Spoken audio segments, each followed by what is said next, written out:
Essa aqui foi uma psicografia recebida no dia 11/10/2022. Tem até um título que chama-se A Troca. Troca a fase, troca a atitude, troca a maneira de se relacionar, troca a sintonia. A troca é sempre uma opção edificante, pois possibilita a mudança, visando tanto o bem de quem a produz, quanto o bem daqueles que direto ou indiretamente se relacionam com ele. O maior motivo da dor é a teimosia de achar que está certo e não precisa mudar. Esse orgulho dilacera relações, corrói amores, separa e coloca em situação de dor a tantos. Portanto, faz-se necessário trocar de rota, trocar de atitude, trocar de pensamento e ação, para que se distancie da dor e possa então viabilizar exames de consciência para que haja efetiva elevação moral e espiritual. Sempre que perceber mal em excesso, utilize a ferramenta da troca, de lugar e de ação. Orai e vigiai. Até esse último parágrafo aqui, né, bem interessante. Muitas vezes nós percebemos que estamos numa sintonia ruim, estamos numa vibração não legal, né? Não está nos fazendo bem, né?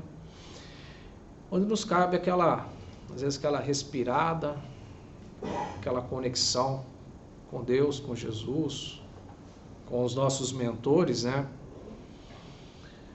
Para realmente reavaliar a nossa vida, a nossa atitude. Às vezes, como colocado aqui, quando a gente entra degladiando, grande parte das vezes acontece em casa, no trabalho, né?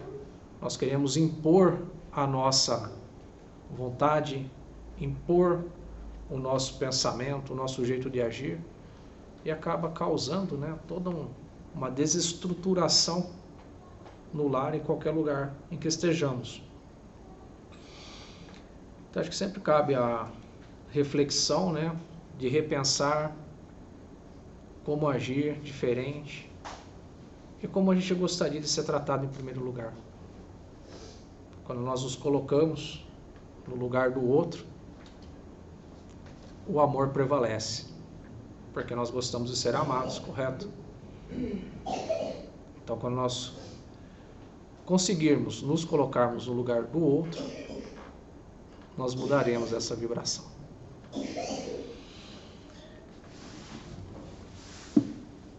E antes do nosso amigo Mauro começar a preleção dele, vamos todos elevar os pensamentos a Deus, a Jesus, aos bons espíritos, aos nossos mentores,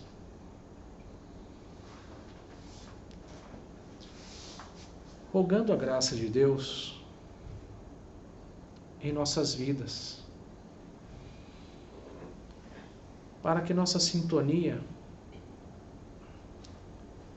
se comungue com o amor, com o perdão, com a paz que tanto desejamos, com a tranquilidade que tanto desejamos. Que quando trouxermos para dentro de nós o amor de Deus, os ensinamentos de Jesus e a certeza de que somos amados e respeitados, de que nenhuma flor ou folha cai de uma árvore sem que seja da vontade de nosso Pai, que os desígnios por Ele, traçados em nossa vida, para o nosso bem, sejam respeitados, para que assim consigamos chegar aos planos superiores, revigorados e com a certeza absoluta de que nosso Pai fez o melhor por nós. Assim seja.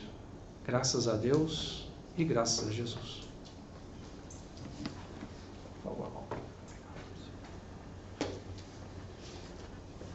Boa noite, mais uma vez. Deixa eu abrir minha cola aqui para me ajudar a não perder o fio da meada. A palestra dessa noite é um convite ao estudo, como são todos os trabalhos aqui da Cabaninha voltados à educação, ao nosso aprimoramento, ao nosso desenvolvimento. Não são só os cursos oferecidos pela casa, cursos formais, são essas oportunidades aqui quando a gente vem para uma palestra, e essas palestras nos motivam pelo conteúdo, que nunca é possível aqui em 25, 30 minutos esgotar o tema, convida todos vocês a estudarem. Por isso que sempre no início das palestras a gente cita o tema e de onde ele vem. O tema dessa noite está no capítulo 15 de um livro chamado A Gênese. A Gênese é um livro de Allan Kardec, onde ele reuniu muitos dos aspectos relacionados à formação da Terra, a gênese da Terra. Se a gente quer entender como foi esse processo, está lá nesse livro. Mas nesse livro ele também explora muitas coisas relacionadas a Jesus também. Nos capítulos 13, 14 e 15, eles fazem parte de uma divisão desse livro que fala dos milagres. No 13 ele vai explorar a questão dos milagres, aqueles que a gente entende de Jesus, os milagres segundo a visão do Espiritismo, etc. Vai explicar um pouco mais isso para a gente. No capítulo 14, ele vai falar de um elemento essencial que está ligado a fenômenos psíquicos, que são os fluidos, e talvez seja uma das partes mais difíceis até aí do livro, entender essa questão dos fluidos. E no capítulo 15, ele vai falar sobre os milagres do Evangelho. Então ele vai esmiuçar alguns, vamos chamar assim, tipos de milagres que Jesus operou enquanto estava aqui na Terra. Mas o tema mais específico da noite, o item específico que foi solicitado para que a gente falasse, é sobre a superioridade da natureza de Jesus. Porque nesse capítulo 15, ele ainda fala dos sonhos, como aquele sonho que José teve quando alertou para que ele saísse, né, de onde ele estava, porque os meninos iam ser sacrificados. Então ele fugiu, né, com a mulher dele, com a Maria, e aí foram ter Jesus longe dali onde eles estavam. Fala daquela estrela guia que teria guiado, né, os reis magos, da dupla vista de Jesus, as curas que ele operou, as obsessões, aqueles espíritos que ele expulsou dos corpos, fenômenos de ressurreição, quando ele caminhou sobre as águas, ainda convidou Pedro, né, para caminhar com ele, as transfigurações que Jesus teve, enfim, bodas de Canaã, tempestades aplacadas, multiplicação dos pães, as tentações e todos aqueles prodígios, né, na ocasião da morte de Jesus, inclusive suas aparições e até mesmo o desaparecimento do seu corpo. Tudo isso é tratado como os milagres do Evangelho. Mas para falar dessa superioridade da natureza de Jesus, a gente precisa entender e desmistificar, porque muitas vezes existe essa confusão e por isso que é importante a gente reforçar aqui. Jesus tinha um corpo físico como qualquer um de nós aqui. Ele nasceu do amor de um homem e de uma mulher, como são todos os nascimentos até hoje. Os gametas se encontram, o óvulo e o espermatozoide formam um ovo que vai se dividindo e forma um corpo. Jesus tinha um corpo de carne que precisava ser alimentado, tinha necessidades fisiológicas, dormia, acordava, suava, tinha que fazer a barba, se ele quisesse fazer a barba, nasciam pelos. Era um corpo como um corpo de qualquer um de nós. Então o corpo dele não tinha um prodígio, não tinha uma capacidade diferente do corpo de nenhum de nós aqui. Mas ele tinha o quê? Um espírito, ou seja, o seu espírito que tinha um corpo. Esse sim, esse é o espírito mais evoluído que a gente tem notícia de ter passado aqui pela Terra. Com certeza esse espírito era dotado de possibilidades que nós ainda não temos. Se a gente estuda, através do Espiritismo, que Jesus operou a construção do planeta Terra, pela cronologia aí, geológica, tem mais ou menos 4,5 bilhões de anos, e para ele ser um espírito puro, crístico, com a capacidade de criar um mundo, significa que ele já tinha evoluído desde a sua condição de espírito inferior. É verdade. Jesus também foi um espírito inferior. Também teve nos mundos primitivos, também passou por todos os perrengues que nós aqui passamos, mas ele não parou sua jornada, ele continuou, ele não desistiu, e assim ele conseguiu evoluir até o grau mais alto de um espírito puro, que é um espírito crístico. E num determinado momento, ele recebeu essa incumbência de Deus de formar esse planeta aqui, onde nós estamos pisando hoje. Então, quando esse planeta estava sendo formado por ele e aqueles que o auxiliavam, ele já era um espírito puro. Então, quando ele encarnou na Terra, já fazia mais de bilhões de anos que ele era um espírito puro. Então, não se enganem, nada a ele foi dado de graça. Jesus não era um preferido de Deus que recebeu de bandeja determinadas coisas. Tudo foi arduamente conquistado por ele. E pode ser conquistado por qualquer um de nós. Ele nos alertou: vós sois deuses e pode fazer o que faço e muito mais. Ele também disse que ele era o caminho.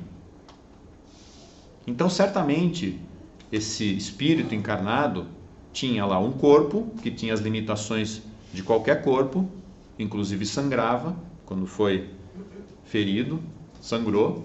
Se esse corpo fosse maravilhoso, não teria sangrado. Então vamos deixar esse corpo aí um pouco de lado. Então o que ele era? Um espírito, ele é um espírito extremamente evoluído. Esse espírito extremamente evoluído é capaz de manipular os elementos da natureza de uma forma que nós não somos. Vamos fazer um exemplo aqui bem rudimentar. Minha esposa que está aqui cozinha muito melhor do que eu. Ela sabe manipular os ingredientes para preparar lá um alimento de formas que eu não sei. Pode ser dado para mim os mesmos ingredientes, não vai sair o bolo como sai o bolo dela. Não vai sair os alimentos que ela prepara, eu não saberei fazer. Os ingredientes são exatamente os mesmos, mas eu não tenho o conhecimento, a técnica, eu não domino como essas coisas se combinam. Para Jesus é a mesma coisa. Os elementos da natureza, os fluidos, o fluido cósmico, o fluido universal, todas as partículas da natureza estão aqui à disposição de todos nós. O que nós ainda não sabemos é como manipular, como que eu combino essas coisas e as transformo em outras que são úteis. Ou aqui alguém come farinha pura, põe na boca ali, farinha de trigo. Não põe. Você vai misturar com a água, com o leite, com a margarina, com os ovos, com a cenoura, não sei o que, e você vai fazer lá o bolo de cenoura. E aí o bolo de cenoura que você come. Então você manipula esses elementos para serem úteis para você. Para Jesus era a mesma coisa. Ele manipulava esses elementos da atmosfera da Terra disponíveis e com isso ele operava as curas, com isso ele podia fazer bem a quem ele precisava fazer. Mas esse espírito não tinha só essa capacidade. Por ele ser um espírito evoluído, Ele não estava aprisionado no corpo, como estamos nós. Ele não estava limitado ao corpo. Ele podia muito facilmente se desdobrar. Enquanto estava ali conversando com os apóstolos, ele conseguia, esse espírito dele se expandia, então ele se desdobrava desse corpo e ele tinha aquilo chamado de dupla vista. Ele conseguia dizer, tem lá uma jumentinha, tem lá um jumentinho, eu vou entrar em Jerusalém, vão lá em tal lugar e peguem o jumentinho, os apóstolos foram lá e tinha lá mesmo. Olha, joga a rede aqui que tem peixe. O que ele fez? Ele criou os peixes que estavam ali? Não. Ele só foi lá, embaixo da água, olhou e falou, tem bastante peixe aqui. Né? E ele estava se desdobrando. Ele tinha essa dupla vista. Ele tinha todas essas capacidades em grau superlativo. E por isso ele acessava coisas que outras pessoas não acessavam. E ele podia ler os pensamentos daqueles que estavam ao seu redor. As pessoas chegavam para falar com ele, ele já sabia o nome, já sabia o problema que a pessoa trazia. As pessoas iam traí-lo e ele já, antes de ser traído, ele já dizia, né, vão me trair, vai ser assim, vai ser assado. Até aqueles que tinham muita firmeza e estavam sempre ao lado dele, que prometeram segui-lo até a morte, ele, com essa dupla vista, conseguiu dizer, olha, as tentações são grandes, e antes que o sol nasça, você vai me negar 3 vezes. O que ele estava fazendo? Ele estava fazendo alguma premonição? Ele estava induzindo aquela situação? Não, ele só estava usando o poder da dupla vista dele. Ele era capaz de ler nas pessoas o comportamento que elas iriam ter. Já pensou que bacana se a gente pudesse ter esse poder de... alguns dizem, né, você faz aquelas programações, né, aquelas leituras de corpo, leitura dos movimentos, toda aquela questão de neurolinguística, etc. E você fica falando, tá nervoso porque pôs a mão assim, vai dizer tal coisa porque coçou o cabelo atrás da orelha, né? Bem coisas rudimentares, mas imagina Jesus, né, o quanto ele podia ler nas pessoas, como elas iam se comportar, como é que elas iam permanecer ali, né? E isso não diminui em nada Jesus, isso só o engrandece. Isso só traz para nós a real dimensão daquele ser que esteve aqui. E essa superioridade dele, ele era de uma forma muito humilde que ele se utilizava de toda essa capacidade, de uma forma muito humilde. Por isso é que ele conseguia ter o quê? O amor das pessoas. Pela ternura com que ele tratava as pessoas, ele conseguia receber de volta essa ternura. Então Jesus esteve aqui e operou esses chamados milagres. E agora vamos falar um pouquinho dessa questão.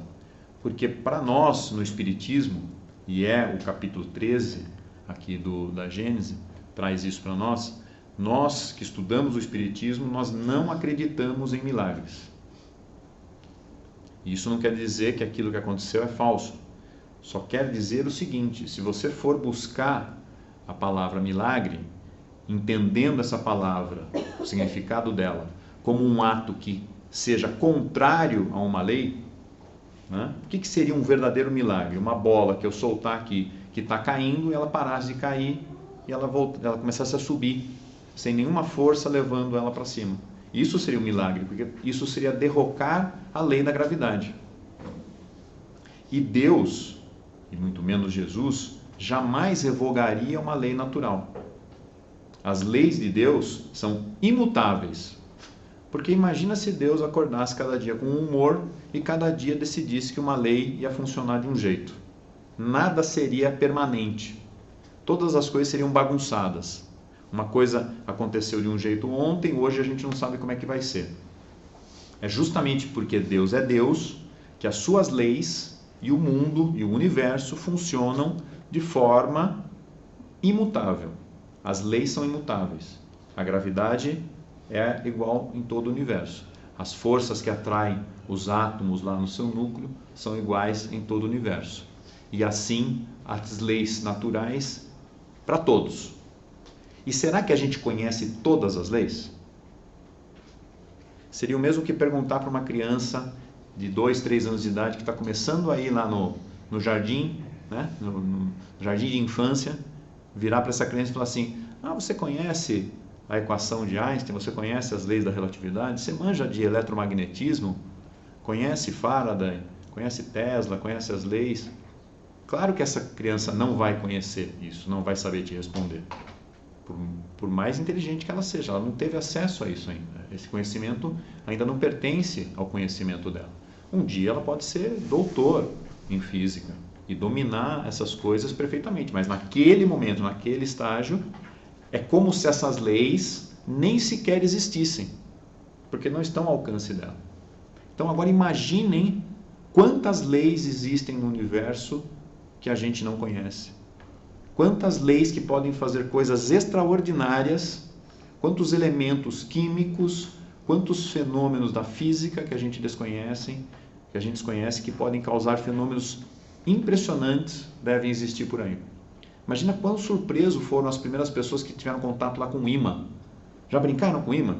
Sabe aquele negócio do ímã atrair, você colocar embaixo de um papel e aquela coisa tá ali mexendo sem nenhum contato, né? Ou um ímã, você tenta aproximar os polos iguais e o ímã afasta ali um do outro. Imagina você mostrar isso para um índio, um primitivo de 2, 3 mil anos atrás, o quão maravilhoso ele ia achar aquilo. Provavelmente, se para ele existisse a palavra milagre, ele ia dizer, nossa, é um milagre. Que uma coisa se movimente sem eu pôr a mão nela, né? É um milagre. Então ele ia achar aquilo um milagre. E eles achavam, não achavam? O sol nascendo, não achavam? Os fenômenos, um eclipse, não eram tidos como coisas extraordinárias, uma coisa inexplicável? E se era inexplicável, devia ser algo que Deus estava decidindo naquele momento de fazer? Então os milagres, naquela época de Jesus, eram considerados o quê? Deus revertendo, contrariando, quebrando uma lei. Aquela pessoa não enxergava, e aí Jesus coloca a mão nela e ela enxerga. Para todas aquelas pessoas, com a falta do conhecimento que eles tinham dos fluidos, para eles aquilo era um milagre. Aquilo só era possível por um poder extraordinário que estava ali contrariando uma das leis da natureza para aquilo acontecer. E assim, essas narrativas foram sendo sustentadas durante muito tempo. Somente no século XIX, quando Kardec, estudando e conversando e tendo a comunicação dos espíritos, foi tendo acesso ao conhecimento dos fluidos. E foi tendo acesso a como esses mecanismos realmente operavam. Coisas extraordinárias. A movimentação dos fluidos, expulsando células doentes de um corpo e substituindo essas células doentes por uma célula boa. Simples assim. Pelo magnetismo daquele médium que está ali curando, daquela pessoa que é um magnetizador, ou pela operação mesmo dos espíritos desencarnados agindo através de algum médium, mas usando do seu magnetismo de desencarnado para operar esse movimento desses fluidos. É como se você tivesse ali um copo com uma água mais escura, mais sujinha, e para deixar ele limpo, você vai colocando bastante água limpa nele, que vai expulsando aquela água mais suja, até o momento que você olha, o copo tá limpo. Aquilo não é nenhum milagre, você só colocou coisa boa ali naquele copo e tirou aquilo que era ruim. É mais ou menos isso, para um fator de comparação, como funcionaria essa operação através de fluidos. Mas e aí? Será que Jesus veio realmente para a Terra para fazer corpos ficarem bons e que as pessoas acreditassem então que aquele poder de Deus deveria ser temido, porque da mesma forma Deus poderia então fazer corpos ficarem ruins e castigar e mostrar esse poder? Será que foi para isso mesmo que Jesus esteve entre nós? Essa é uma pergunta que a gente pode procurar fazer. E aí, já vou me encaminhar aqui para o final, contando essa passagem do Novo Testamento. Então, Jesus estava num dos dias lá na casa de Simão, e atendendo, e estava muito cheia a casa, estava atendendo muitas pessoas que o procuravam para ouvir suas palavras, e ele estava palestrando para essas pessoas e dizendo que ele estava trazendo a paz, que ele estava trazendo uma oportunidade para que todos tivessem a paz no coração, incentivando aquelas pessoas a buscarem se entender, a buscarem se pacificar. Mas lá fora um homem gritava e pedia por auxílio. E era um paralítico. E as pessoas diziam, mas não dá para você entrar aqui, você é um paralítico e a casa está cheia, não tem como você passar, olha quanta gente, essa massa de gente. Mas ele insistiu e ele continuou gritando e pedindo socorro. Alguns ali se compadeceram dele e o transportaram até a frente de Jesus. E Jesus, vendo aquele homem que trouxeram ali até a frente dele, chamou ele pelo nome. Ele falou, nossa, você me conhece? E Jesus falou, o que você quer que eu faça?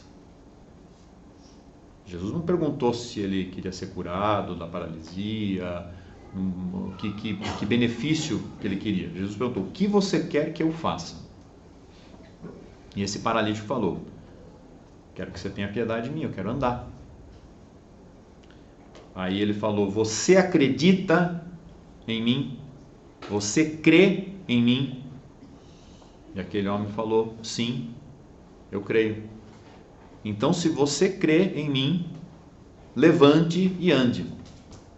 E o homem fez realmente um esforço, ficou ali de joelho, ainda cambaleando. Jesus se ajoelhou também, ficou perto dele.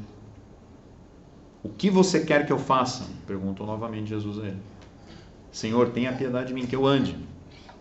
E ele falou, então, você crê em mim? Sim, eu creio. Então levante e ande. E aquele homem cambaleante levantou e realmente andou. E as pessoas ficaram, claro, né, impressionadíssimas com aquilo. Porque todos ali conheciam aquele paralítico de mais de 25 anos de paralisia. Vivia lá deitado numa esteira. Todo mundo sabia que era impossível para ele andar. E ele andou, ficou em pé e ele andou. E aí ele pegou a esteira dele, né, aquele tapetinho dele, enrolou, botou debaixo do braço e saiu cantando aleluias e foi embora. As pessoas abriram e ele saiu andando. Chegou carregado para ele, saiu andando. Aí as pessoas tomaram coragem, né? Aí a mulher que tinha lá uma filha cega, apresentou a filha cega para Jesus e falou, Jesus, tenha piedade da minha filha. O que você quer que eu faça? Que a minha filha veja, ela é cega, que ela possa ver, tenha piedade dela. Aí Jesus perguntou, você crê em mim? Sim, eu creio, Jesus. Então veja. E a menina abriu os olhos e viu, deixou de ser cega.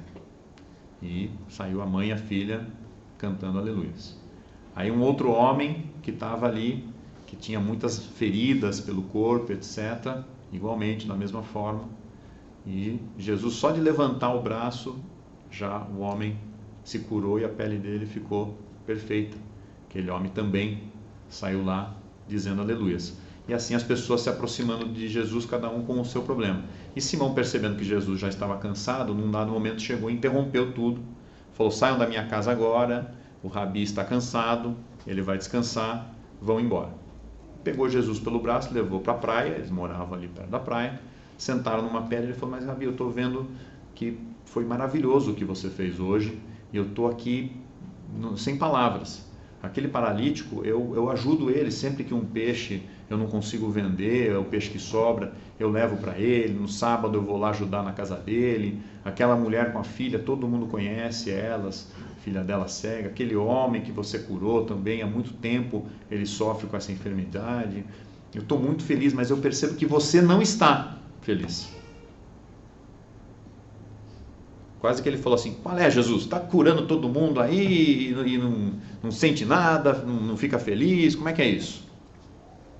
E aí ele falou, não, na verdade eu estou triste. E até chorou. Conta no Evangelho que Jesus, nesse momento, até chorou. E ele perguntou, mas choras, Rabi? Ele falou, eu choro. Eu choro porque eu estou muito triste.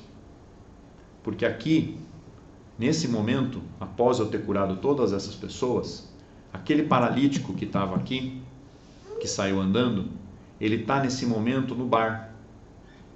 Ele está bebendo.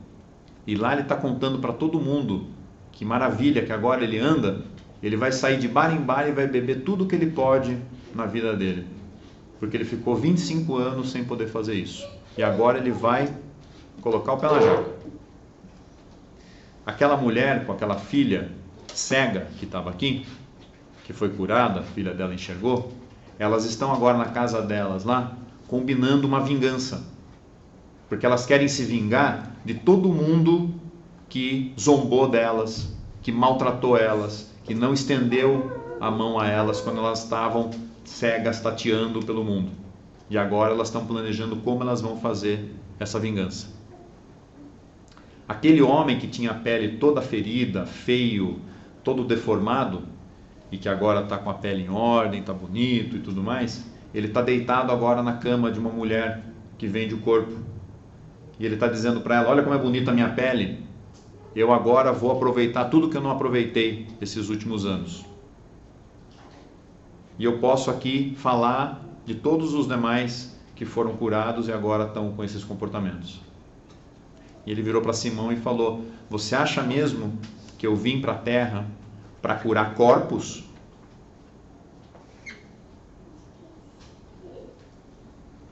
Eu não vim para a terra para curar corpos. Eu vim para a terra para curar almas. Só que as pessoas ainda não entendem isso. As pessoas me procuram para serem curadas de doenças físicas, que são doenças necessárias para que elas possam refrear o seu real móvel, a sua real personalidade. E muitas vezes a gente fica contrariado quando uma doença nos limita. E essas doenças muitas vezes nos limitam para o nosso bem. São os nossos freios, sem os quais talvez a gente quebrasse a cara por aí.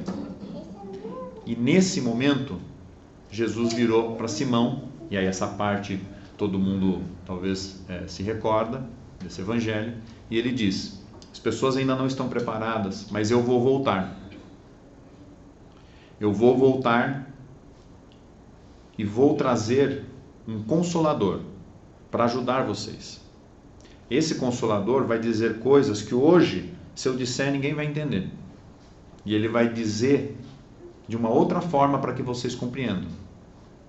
E esse consolador, que é o Espírito de verdade, vai ajudá-los a progredir.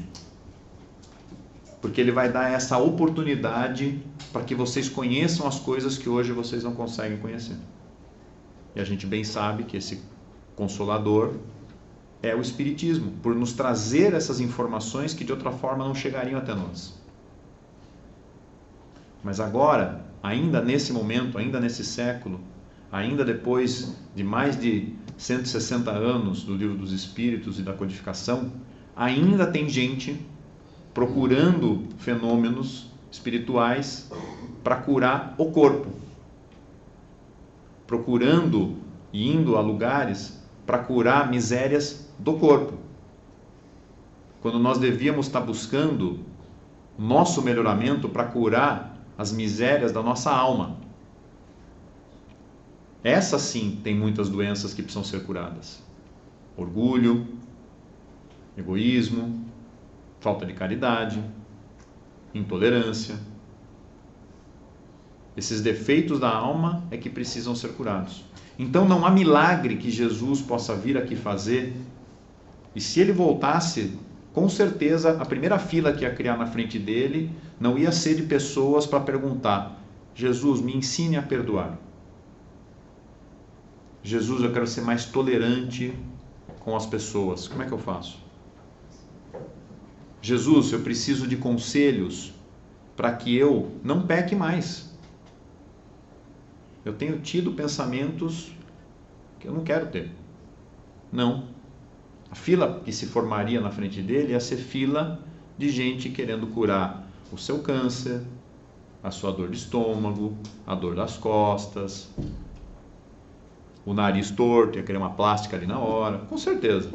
Com certeza essa ia ser a fila que ia ser criada na frente de Jesus.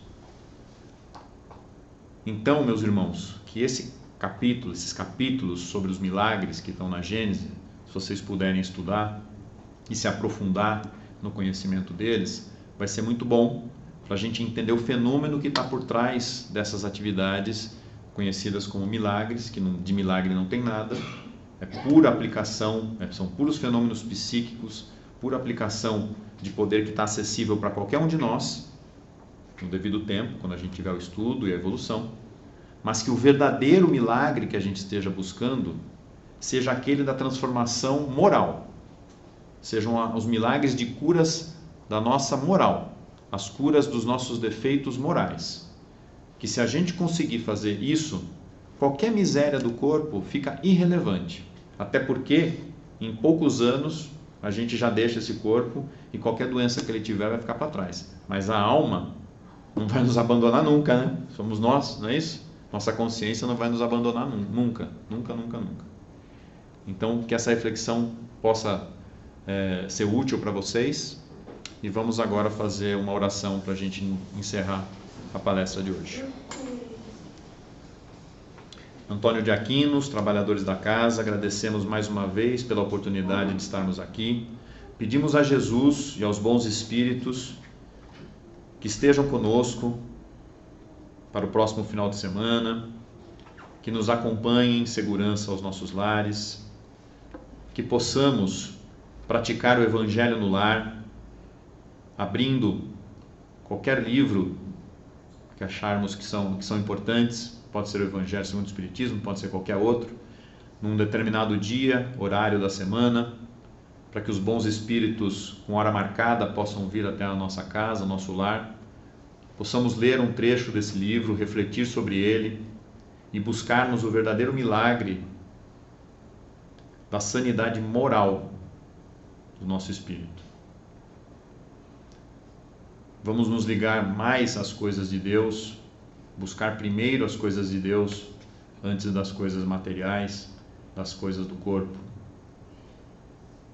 Pedimos, Jesus, bons espíritos, todos aqueles que nos acompanham, que essas palavras, esses ensinamentos do Evangelho do Cristo possam permanecer em nossos corações e possamos usar a nosso favor todo esse conhecimento. Que assim seja. Graças a Deus, graças a Jesus.